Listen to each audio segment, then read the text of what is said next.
Hello, adventurer. Today I'm going to need you to go on a mission for me. Teach these people how to audition for an audiobook on ACX. But I don't have time right now. I need to be... Now, I didn't ask you for lip. I asked you to complete the task. I kind of got a lot of stuff going on right now. Alright, cool. Yep. Well, you heard the man. So, I'm gonna take you along on an audition, and, yeah, well, if we're gonna do it, let's make the most out of it. Alright, so, first thing you want to do is you're gonna want to open up your ACX, log into it. I trust you guys to do that. So for me, these are my previous auditions. So I go to the Find Projects tab, click on there, and I'm gonna just edit some of these. So all of these are things you can edit in your profile, but I just want to make sure that my settings are right for what I'm looking for right now. So Royalty Share Plus, basically what that means is if you want to be paid but also get royalties, usually that's going to be a lower rate than your full rate.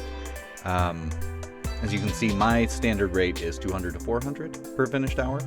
I'm also open to 400 to 1000, but if I turn off the 200 to 400 range, there's not really any titles in 400 to 1000. So we'll stick with 200, 400 right now. And let's see. So I've been looking through these. Immediate thing that jumps out to me is Artifact. I have a lot of experience in sci-fi and fantasy, and let's see, what does this say? So the two main characters are Carpenter Lowell. Looks like he is ex-military, so I know what to do with that. And then Chang is an archaeologist. Okay, cool. So we're going to download that audition file, open that up, and then open up my DAW. So my DAW is Reaper. That's where I do all my recording. And one of the easiest ways to get things read through really well is make the page a little bit bigger. No, I don't need to do that right now. And then zoom in so that the text is large and you can read it more easily. All right, so let's change this.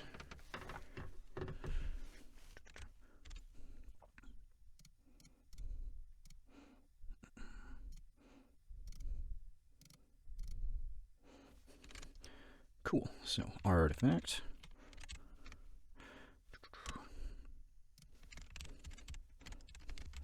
And it's super important to have a nice organization system for yourself so that you can always find these files again.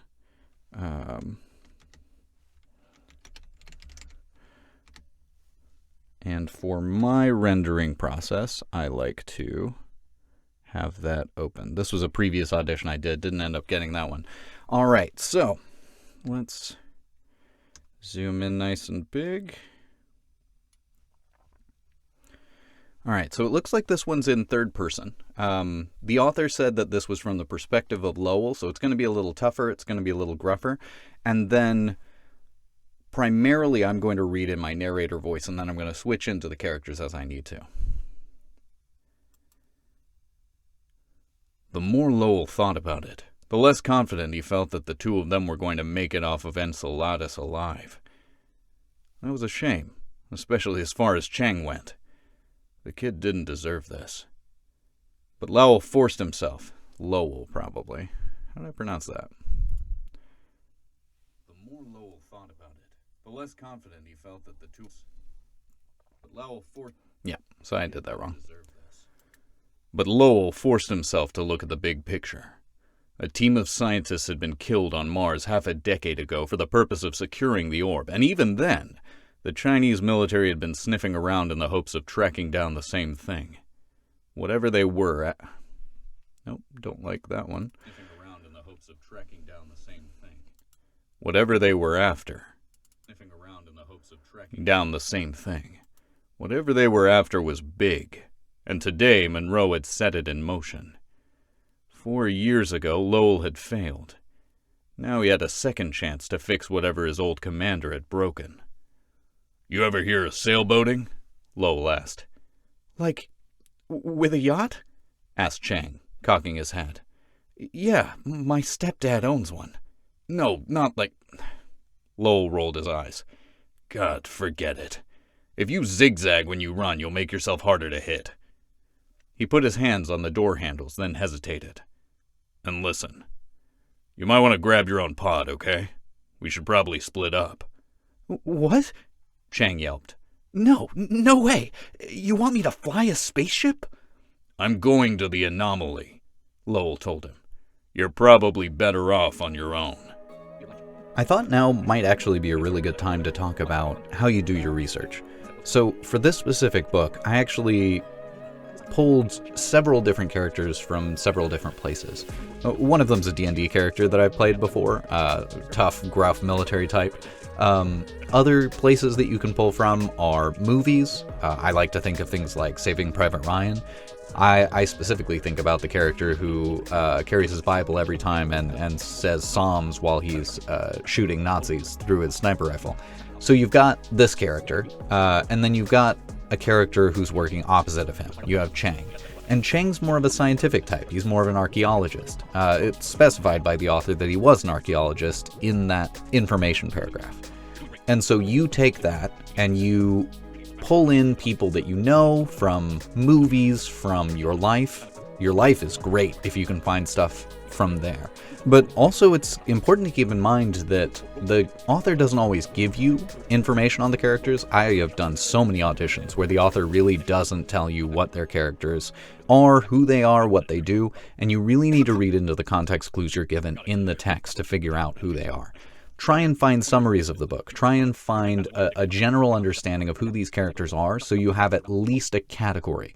You need some information on this character so you can make it super believable. The next thing you're going to want to do is you're actually going to try and find all of the things that have strange pronunciations. If you can find a guide by the author that tells you how to pronounce it, sometimes they'll provide that in the audition material. That's the best, because obviously that's going to pronounce it the way the author intends for it to be pronounced. Other times you'll have a real place. So Enceladus, the planet that I mispronounced during this recording, I've already submitted the audition, so I might have to go back and talk to the author about that after the fact. But you can find the pronunciations of certain things, if it's a real planet, if it's a Latin name or another language. You can often find the correct pronunciation for that word on 4VO or How to Pronounce, or sometimes YouTube, depending on what it is. Merriam-Webster is also a really good one for that. It has automated pronunciations, but they're pretty careful to make sure that they're pronounced correctly. So you can estimate about what it's going to be pronounced in the English language at least.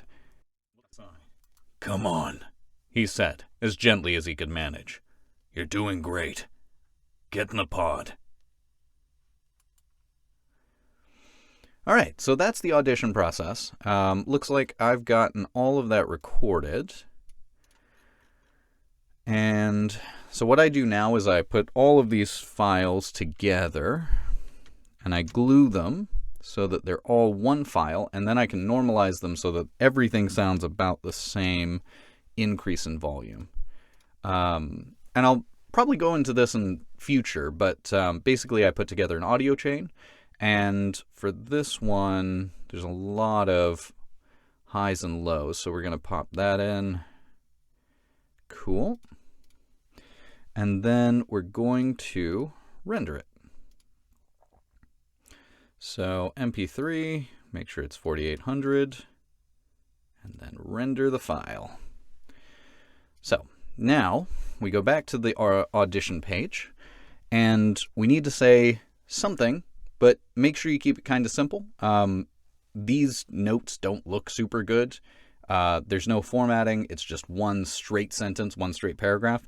So you don't want to try and type out a really carefully crafted message that's broken into a bunch of paragraphs, because it's just going to smash them all together.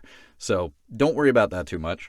But I think it's a good touch to just make sure you know the author's name, reach out to them, and just let them know that you were paying attention, you liked what they had to say. So,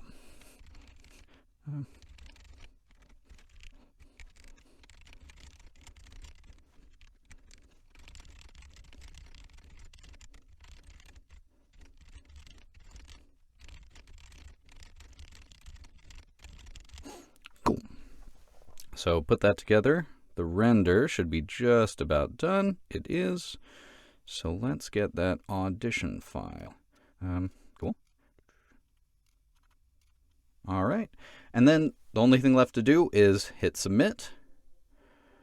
And, well, you have to wait for it to upload first. But then you hit submit, and then you forget it existed. Because, honestly, really good practice is send them and forget them. Don't expect to get anything back. Don't expect to hear anything from the author. That way you don't get really emotionally locked in on one specific thing and burn out because nobody ever says yes. The reality of auditions is, at best, you're probably getting 1 in 10. So just keep at it. Send as many auditions as you can. Most of the time it's not because like an author doesn't like you. It's because they have a really specific voice in mind, and one of the auditions that comes in fits that voice better than yours does. I mean, like, so even though I have a deeper voice, I have quite a soft voice. And so a lot of times that doesn't really work for authors. The other thing is, my delivery style tends to be a little bit more dynamic. My characters tend to have a little bit more variance. And so it's not just my voice slightly different, it is a little bit more character voicey. And some authors don't like that. Some love it, some want me to really focus on that and dial it up. But a lot of authors really like the simplicity. So I just trust that my brand speaks for itself, and then see where we go from there. Anyway, thanks for coming along with me for this audition. This is Daniel Ryder and the Daniel Ryder Voice Box signing off. Small metal spheres rolled into the ballroom in between the surprised nobility. They burst into tiny explosions and filled the air with overwhelming white light, a lot more than would be possible at any time of the 3. It pooled ankle-deep on the floor and flooded out the corridors, down the stairs and elevator shafts. Surprised screams filled the air, and the blinded and disoriented guests stumbled around, colliding with each other and the furniture.